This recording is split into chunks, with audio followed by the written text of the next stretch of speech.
Hi, welcome to ECE 37. This is Module 8, and I'm Dr. Laurie Daly. And I'm going to pick up where I left off last week in Chapter 3 in the 3 R's textbook. I'm going to start with the concept of building relationship and being in relationship. This chapter is all about relationship, and starting in page 19.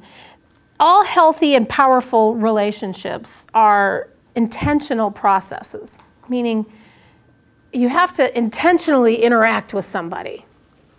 It doesn't mean you can't interact with somebody unknowingly and still have relationship, but a powerful connection is one that has intentionality in it. And relationship is important, it's actually critical, for reciprocal learning. There's that word again, reciprocity. It's going to be throughout your whole textbook. And reflective practice. So if we're going to get those 3 R's, at the heart of it is the relationship.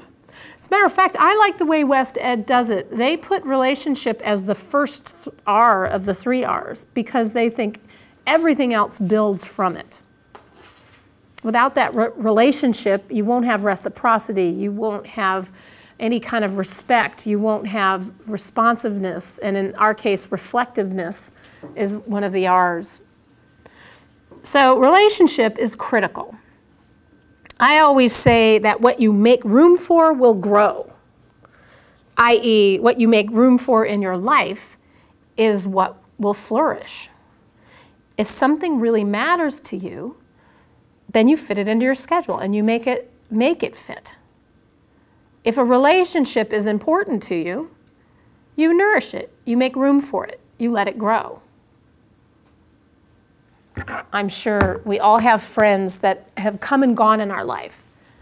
And we think, golly, I wish I had kept in contact with that person, but now they've moved on and I'm not sure how to get a hold of them.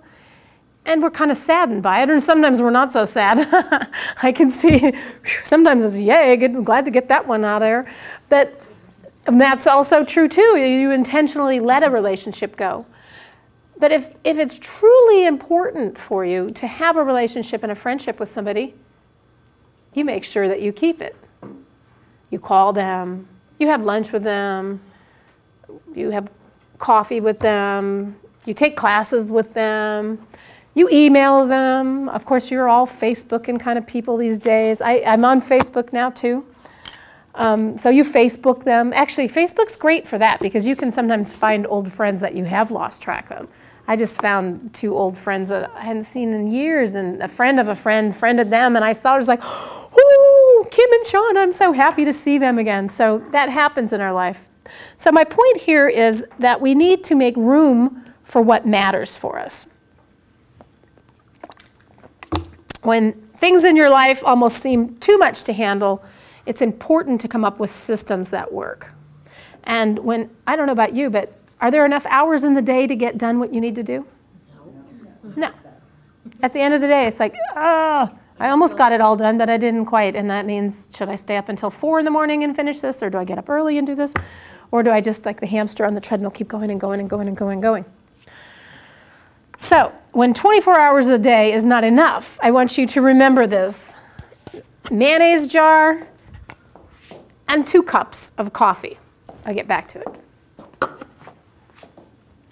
So I have this large empty, you all recognize the giant mayonnaise jar, right? It was light mayonnaise. No, it wasn't. You can tell by the color of the lid. Busted. If it was light mayonnaise, this would be light blue. All right. So what I'm going to do is I'm going to take my empty mayonnaise jar, and I'm going to fill it with some balls. I was going to use just ping pong balls because, well, they're easy. But then I thought, no, we're ECE people. And I have a few other balls that are kind of fun, like a little miniature basketball. It doesn't bounce very well. But then I've got this thing that I don't even know exactly what the deal is, but it's squishy, and you can kind of see through it. And it's bumpy. What? I had ornaments like that, yeah. Can you squish it like that too? Mm-hmm. Ooh, it makes a noise too. Then I've got a little tiny painted golf ball. I think this is one that we decided to do marble painting with in one of my classes. And I've got this little tiny soccer ball. This one's a super ball that doesn't bounce very well. And I've got this spiky little guy. I do too, I love these things. And they get squishy, and inside is something that I don't know what it is, but you can feel it in there. It's kind of a cylinder shape. This one doesn't have anything inside. It's also spiky. And this guy is, I don't know, I guess like a, what's the word I'm thinking? Like a hard foam ball. So I'm going to also put in some golf balls, or ping pong balls rather. I'm not a golfer. Oh, then I saw my golf balls in this cylinder, and I thought, just as a side note, remember I told you I sometimes hit the pause button on my lecture? Well, I'm hitting the pause button on my activity lesson here. That this is simply a packing tube that I got from Uline, this packing company, and these two end caps. And I put these balls in there, and this makes a really, I'm sure it's pretty loud on the microphone, but it makes a really nice thing for sensory integration, children who have issues with sensory integration. And you can put them on pretty tightly so that they can't pull the ends off. I purposely loosened the ends so that I could pull that off, and then just show you that it'll dump right in. And you could put anything in here. I put confetti in them. I have all kinds of stuff. So they're my tubes. I love them. And anybody who's had ECE 1B with me will know that I really do like these things. I use them for glitter tubes, all kinds of stuff. So I've got the balls in there. Let me see, anything else? Pretty full. I guess we'd say this is pretty full. Maybe I could fit another ball and close it. Yeah, do you think I could fit another ball, or is it full? One more? And close it? You're saying no, you're saying maybe? If I squish it? Push it down there. We do that in life? Yeah. We squish things in here. Okay, I'm going to take that Wednesday night class, even though I don't really have time for it. If I just squish it in there, I can fit a little more. Oh, look, I got 3 more in there just by squishing. We are ECE people. And I think those little spiky balls down here at the bottom were squishy enough that we could squish it in here. But can you tell that it's pretty full? You can't even hear them rattling around in here now. All right. We'll all say the jar is full.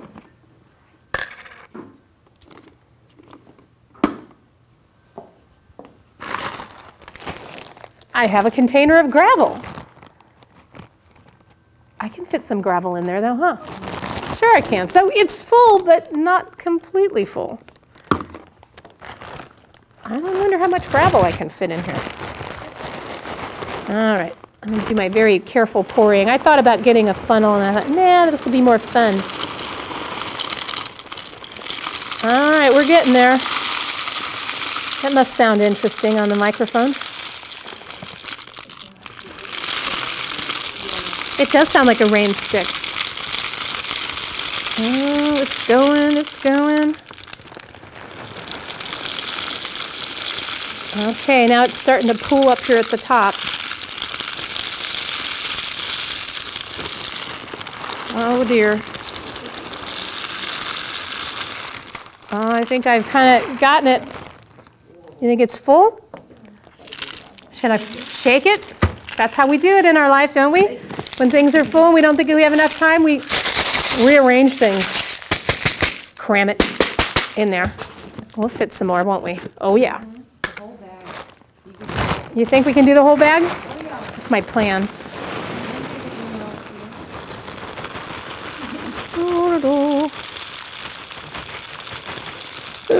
I don't know if I can get that whole bag in. Oh, wait a minute. Wait. Oh! I can probably get the green and purple one from the table too, and the blue one over here.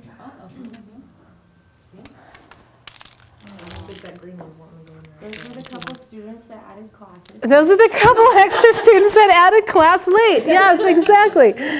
Looking pretty full, huh?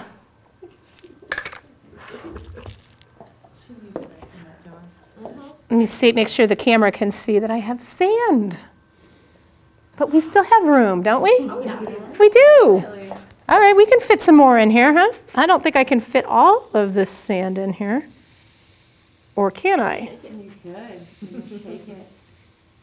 Normally I would make one of you help me, but I know that no one's all that crazy about being on camera. Oh, here it goes. You've been voted in. You're going to come and help me if I need it, whether you like it or not, huh? Oh boy, I think we're getting full. What do you think? There's always room?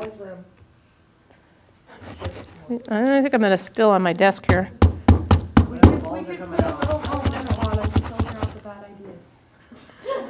Oh, she says we should put a hole in the side and we could filter out any bad idea.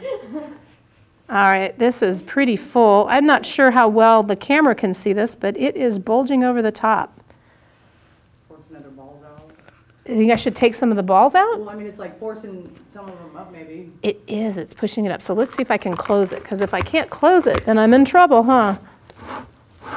Oh, I can still close, just barely. No, I can see. But it is forcing some of the balls out, so we don't want to do that.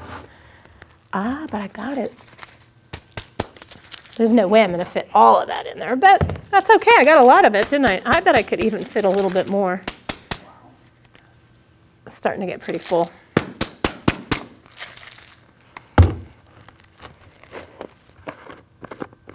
Let me see if I can get any more in there. I will. I think I've done it now. What do you think? Full? Mm-hmm. Now are we full? Yeah, looks like it. I think so. Except the 2 cups of coffee. What do you think? 1 cup. 1 cup. 1 cup? I should move my iPad. Move the iPad. You're going to be able to fit 1.5 cups. I think 1.5? Sand absorbs the liquid. Okay, let's see. One of these I was actually drinking out of. I think it was this one. One more sip. Very good. Thank you, TJ, for making us coffee. All right, here goes. 1 cup, almost. It has to go in a little bit slower now. Definitely not as easy as getting the balls in here, huh? Has to filter through. Oh, look, these guys are pushed up. Yeah, they float. They do. You should use golf balls if you do this guy.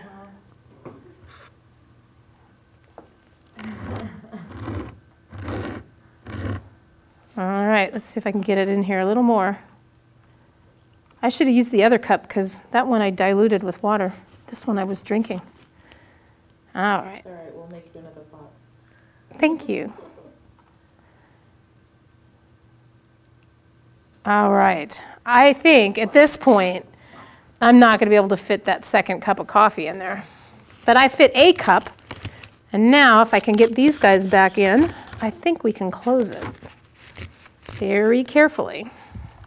Thank goodness we got a little bit of room at the top of the mayonnaise jar lid. This jar has a little grace to it, huh?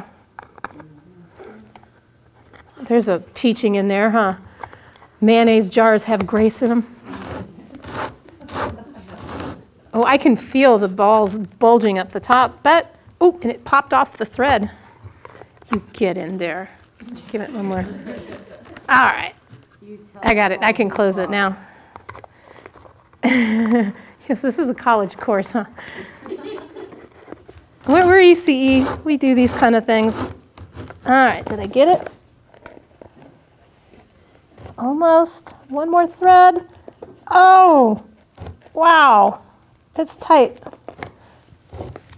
And, I got it.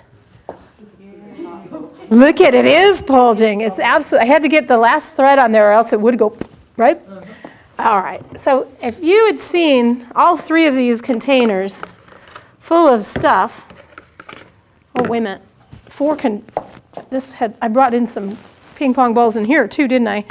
You would never have believed that I could fit this all in this one little mayonnaise jar. And my point is, get the sand off of my iPad, a little bit, that the golf balls are, or the balls, period, because I use more than, not golf balls, ping pong balls, and the other balls, all my different shaped balls, are what we would consider the important things in our life. You've got to put the important things in your life first. That would be your family, your children, oh, you know what? I'm going to say no.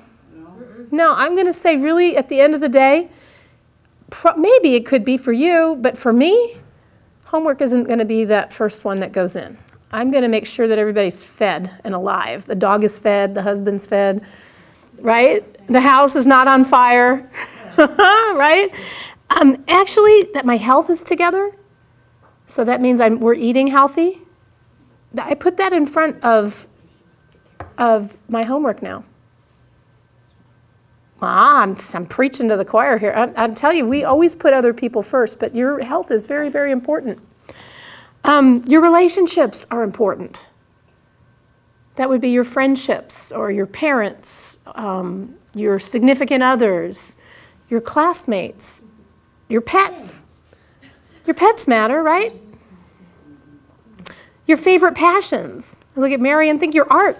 That's got to be, you got to schedule that in or it won't happen, right? And I'm saying you need to schedule that up top. That's the big stuff. And things that if everyone else was lost and they were the only things that remained in your life, they would still be full. So even if I didn't have my job anymore, and it's hard for me because relationships are important, and so I would put you in as relationships, even though it's a job.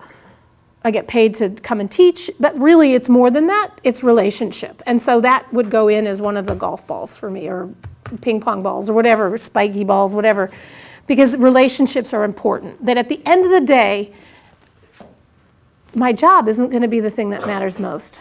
As hard as that is to believe, because often in this culture we put job first. Number one. And banking. And the reality is, our parents, our children, our significant others, our friends, our relationships, our pets, our passions, really are the most important things in our life.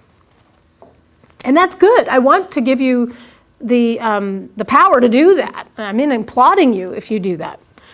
And we can get out of whack pretty fast, including me. And then the pebbles, or in this case I used gravel. I used fish gravel.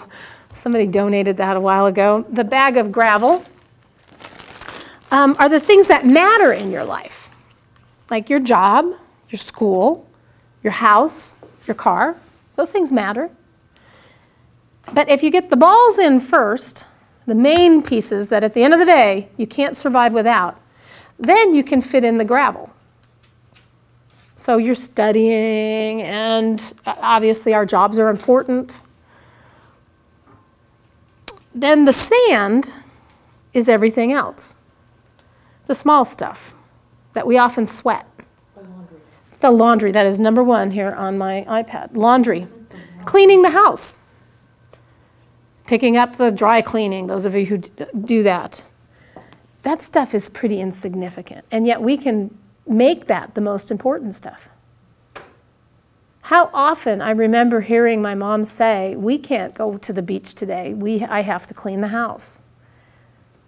That was something, I'm not making my mom wrong, that was something that was drilled into her, that to be a good wife, you have to, before you do anything, you got to clean that house. And I'm not like against clean houses. Anybody who's ever been to my house knows I'm pretty particular about that. I like a clean house. But it's not the thing I do first. It's really not the first on my list. And the older I get, the less important. It's gonna get dirty again.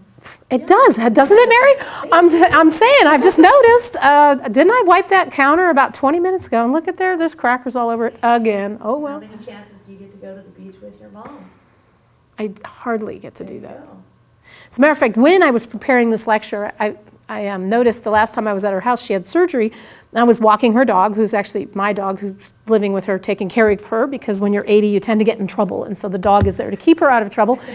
And I was walking the dog, and I noticed that there was a bocce ball court where she lives. And I thought, oh, I can see sandwiches, maybe a bottle of wine, my husband, my dear friend, who's also a friend with my mom and the dog, and that's going to happen. That's absolutely, I got to make that stuff happen. Or I'll just be like the hamster on the treadmill, on and on and on and on and on. And then you're less productive, by the way.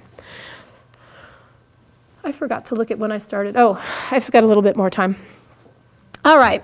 The other thing is, let's say if you're looking at the small stuff, you will put things out of order in your priority list. So let's say you have a house with a huge crack in the foundation. Are you going to fix the crack in the foundation? Or are you going to put new tile in the entryway? You're going to fix the crack. Because if you put new tile in, it's just going to... Well, that's true. And you might as well waste your money putting tile in because it's going to crack at the foundation. You're absolutely right. I almost used your name, but I think your name is so unique that that would let people know. It doesn't matter to me. Okay. Medina, thank you. You're absolutely right on that. So you're going to fix the crack in the foundation. You're going to go for the big stuff, the stuff that matters. So the idea is if you try to put the pebbles or the sand in the jar first, there's no room for the big stuff. So let's not put the cleaning of the house in first. Let's not put the, if I tried this the other way around, which sometimes you can do this, if you do this as an object lesson, take the lesson, bring it to a parent meeting, right? Pass this on, definitely use it. But there's another way you could do this, and that is to have people try to put it in and then get the sand in, and now can you fit the golf balls in, and then can you, because you can't. There's no way you can put this much stuff in here. I barely got this stuff in here anyway. Unless you do it with the big stuff first, and that's the same with your life. If you spend all your energy and time on the small stuff, you'll never have room for the things that are important to you. If you spend all your time and energy on the things that matter, like your job and your school, etc., you'll never have room for the things that are important to you. So pay attention to the things that are critical to your happiness. I hope you think about that when you leave today. What are those golf balls and ping pong balls in your life? Play with your children. Take time to get medical checkups. Please, your health is really important. Take time to eat healthy. Fix a meal together. We so often grab fast food and go. Take time to make a meal with your children or your spouse. Work out regularly. That's important for your health. Find something you enjoy. I like that Kaiser ad where everybody walk. Have you ever seen that ad where she goes into like a spin cycle class? I was like, I don't like that. And she tries jogging and didn't like that. And she tries cycling, didn't like that. She tries the green drink. Makes me think of you. She drinks those green drinks. Didn't like that. Does a pole dancing class. And yikes, no, I'm not doing that one. But then she realizes that she can walk. I mean, everybody can walk. So find that something that you enjoy doing. Maybe walking isn't for everybody. But there's something out there that takes physical energy that you enjoy, that can be a relationship building thing. Take time to eat with your family. Well, I don't every night because guess what?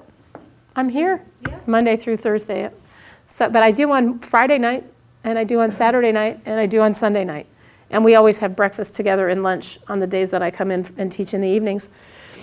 Take your partner out to dinner. Spend a little time to just have relationship. Take care of the ping pong balls and the balls first, and everything else, everything that really matters will fall into place. Set your priorities, and the rest is just gravel and sand, right? Oh, by the way, the coffee? I was going to ask you if Is the that the coffee family was for. emergency or something? No, it just goes to show that no matter how full your life may seem, there's always room to go out and have a cup of coffee with some friends. Brings me back to my point. What you make room for will grow. Do you have room for relationships? We're so busy in ECE. I can honestly say that we're so busy, we don't have time to get to know each other. We're just busy. I was looking at your posts. I'm trying to remember which module now because I'm taping these after the fact. I'm guessing it must have been, I didn't write down one, but I'm thinking module 5 or 6 where you talked about the things that you value. Maybe it was 4. Module 4, she's telling me 4. And it was interesting, we were talking about what we value, that a lot of what came up was family, of course. That's a golf ball, a big one. Communication, trust, respect. Actually, I remember you wrote that. And then I came back and actually inserted one. Said, oh, I think I see a 4th one in here, Chris. I think truth was in there too, right? And they were solid. Everybody wrote these very thought-provoking discussion posts on what you value. And it's interesting that when you nurture a relationship, the basics, the key ingredients to being in a relationship, according to your textbook on page 19, is communication, time, the ability to handle conflict agreeably, trust and respect. Those are good things, huh? They definitely remind me of your discussion posts. In order to learn together and create shared beliefs, group members must speak to one another. I mean, you have to have voice. And back to that, see how we've come full cycle to the very first module lecture I did? You have to give someone voice if you're going to hear what they have to say. Listen to one another and really hear one another. You can listen without hearing, or you can hear without listening. You know what I mean. The other thing I want to say is that on page 21, your text talks about organization with cliques. Do you know what I'm talking about? That is, you can't become a purposeful organization if you have cliques. What I mean by that are these little groups of people that are in and then other people are out. If it's the us against them, then we don't have collaboration. We don't have communication. We don't have trust. We don't have open dialogue because these people stay together and these people are not allowed in. It does remind me of high school. We were proud that we had cliques in high school, right? We can't duplicate this in our school systems with our children. And you know it happens. It becomes toxic. Organizations that have these cliques, they stop that purposeful communication. It stops because you can't communicate if you're not allowed to get in the inner circle. And if you feel like you're not in the inner circle, then you feel less than. That ties into my last lecture. If you feel less than, then you're not valuable, then you're not going to have great job performance. So as administrators, it is imperative that we start to build relationships and destroy the cliques. Now, I don't want to destroy people, but I want to tear down the barriers that keep some people in the in circle and some people on the out. And the way you do that, build relationships. I can't hate you if I know you. Most hate comes from fear of the unknown anyway, or not understanding it. So if we tear those down and we bump up against each other, which is not always so easy to do, but definitely worthwhile, we work together more effectively and more efficiently. We encourage professional growth. Just by stopping these little cliques, people feel better and they grow professionally, and it actually benefits the whole institution. They're laughing. Do we ECE have a clique? Oh, you're groaning. Okay. Oh, I see. She's growing professionally and physiologically. I have a question of you. How many of you love to deal with confrontation and conflict? Oh, let's all just jump in there. Mary, you're good. Sometimes it does feel good, doesn't it? It keeps you on your toes. It depends. Yay! You used my own answer. Yes, it's true. And you know, if you see the underdog, so to speak, being hurt, I don't mind. No, yeah. We all can stand up and do that. But for the most part, I think we tend to kind of like to be peacemakers. We want to get along well. Confrontation, no, we don't. I would prefer not to. I would love it if everybody just did their job and did it with peace and a good attitude and did it with excellence, and then... It doesn't have to be bad, though. It doesn't. That's my next point. See? You go, girl. That's absolutely it. Actually, before I go there, though, I have to ask you, how many of you ever had a boss that wouldn't look at conflict or confrontation? Isn't that impossible? It's impossible. It stops the organization right in its tracks. You have to be a leader, you have to learn how to, there's coping mechanisms that we can take on to help us be able to deal with confrontation and conflict. There really are coping mechanisms that we can use, but the truth is that we have to. Because when we put our head in the sand and hide, then everybody gets hurt. Either someone gets away with hurting other people, or somebody feels like they're not being protected, or, right? There's a lot of things that happen if we don't deal with conflict. But the awful outcome often is that the environment becomes toxic. You have to deal with conflict. And if you're working with somebody who doesn't, it's infuriating. Matter of fact, that to me is one of the definitions we can slide into a good leader. Will learn how to do conflict resolution, even if it doesn't come easily. Without it, it's toxic. And that environment affects not just the teachers, but remember, it trickles down and affects the children. So instead of dealing with conflict in a way that's constructive, we often see it as negative. I'd like you to think of it as more of a positive thing. If we just do the paradigm switch, we change the definition, like we were talking about, definitions matter, maybe we can see it in a positive way. So often when there's conflict, it opens up dialogue. It throws open dialogue if we deal with it, because we have to talk and communicate. And it's often an opportunity for growth, because if we listen and hear each other, then I'm going to learn something from you. Hopefully you'll learn something from me. It'll be reciprocal, bi-directional. As we bump up against each other and our different paradigms rub up against each other, we're open to new ways of thinking, and we're stretched.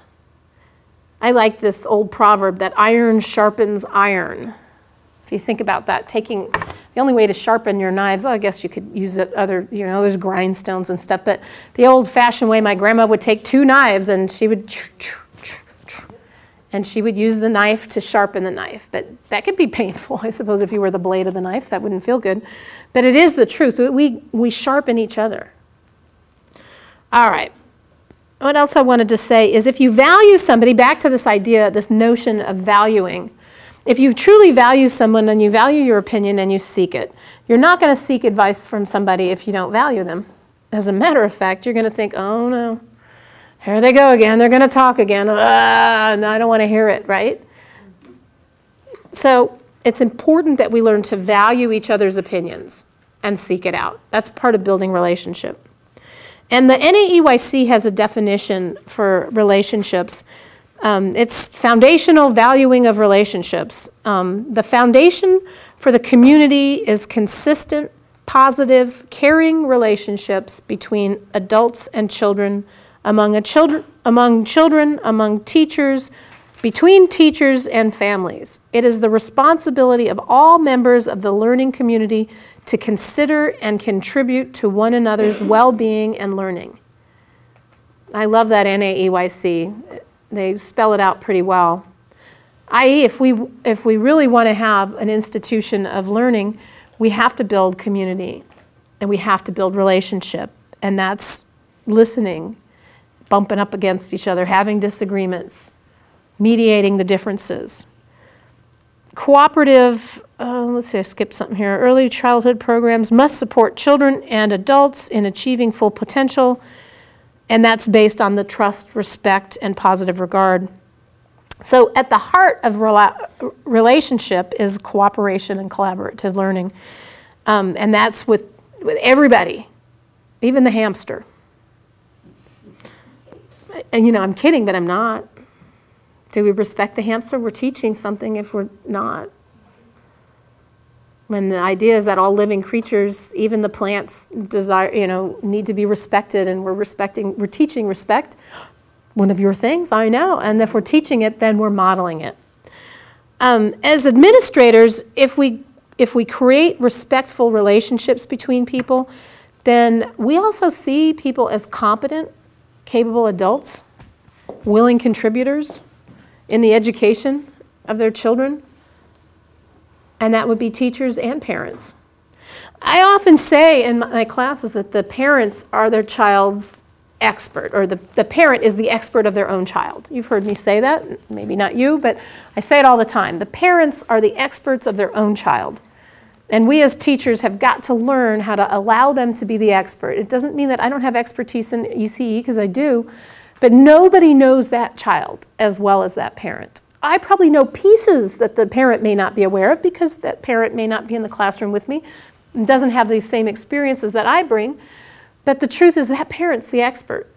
How about if administrators, if we look at teachers, look at the teachers as the experts of their own classroom? Just a thought. Teachers, they know that they know what their children need. They know the materials and how they fit into the space. They know what curriculum will interest the children. They know the different personalities and how they interact. Let's see. An administrator's perception of a teacher tells them, well, not only does it say what I think of you, gee, if I'm your administrator and I don't think you can handle your classroom, then that sends the message, I don't value you and I don't think you're capable, which we all agree is a horrible message to send a teacher. So the administrator's perception of who a teacher is and what they're capable will in a large part determine how the teacher views himself, and in the long run, how that classroom is run, how capable they are in the classroom. Are they competent? So what messages are we sending as administrators? I don't trust you to pick your own curriculum. I don't trust you to come up with your own behavior intervention plans. I don't trust you. I mean, nobody as parents wants the teacher to say, I don't trust you to parent your own child. So we have to be careful as administrators that we don't send that message. And that doesn't mean that both new teachers and new parents don't need support, because they do. And that support can look differently from classroom to classroom. And even veteran teachers still need support. We absolutely do. That's what resource and referral is all about, that we need each other. Together we're better. But as administrators, we have to respect that teachers come with specific experiences that we don't have, because we're not in the classroom with those children. And that experience is a valid way of knowing. It's a valid source of knowledge. Every student comes to this classroom with knowledge and experiences. I can either value it as something that is important, that we can learn from, or I can devalue it and say, oh, it doesn't matter. And then we're back to that, you don't matter, you're not valued, and there's that cycle. So it's very important that we remember that they have experiences that are valid. I'm going to end with this. Being in a relationship, adult mostly is what I'm thinking of, where it means that you have to be vulnerable, and that we value vulnerability over power. You can't be the know-it-all all the time. It depends is a really good answer. It gives you time to think. It gives you more ability to gather information. It doesn't show you off as the arrogant know-it-all. We have to be comfortable with uncertainty. We don't have to have all the answers. Sometimes it can be, gee, I don't know, we got to look into this and we'll get back to you. Let's all sit down and do a brainstorm and talk about it. I love that about behavior support plans, and they work because usually as a staff we get together, we pay attention to the behavior of the child that we want to change, and we work on it, and we strategize as a team. And that's why it works. Everybody's valuable in their input. Being in a relationship means that we're relinquishing the idea that there's only one right answer. Matter of fact, a friend of mine said that there's always at least 3 solutions to every problem. Actually, she was quoting someone who I'm spacing on right now. I can't remember who the name of this person is, but it's an old theorist. But so if you only have one solution to the problem, you might want to get some advice and find at least 2 more solutions before you make your decision. Risk-taking and experimentation over prescription, meaning I'm not going to prescribe what to do. I want to allow creativity and innovation. And if I prescribe what needs to happen, then I take that from you. You can't discover it on your own. And learning together rather than figuring things out in isolation are really important. And in larger organizations, we have to find ways to create smaller units that can foster this shared commitment to community. So I'm done for today. It's a shorter lecture because I went longer in my last lecture. And I will see you next week. Let's see, this is the end of Module 8, and we will pick it up with, wow, Module 9. Thank you.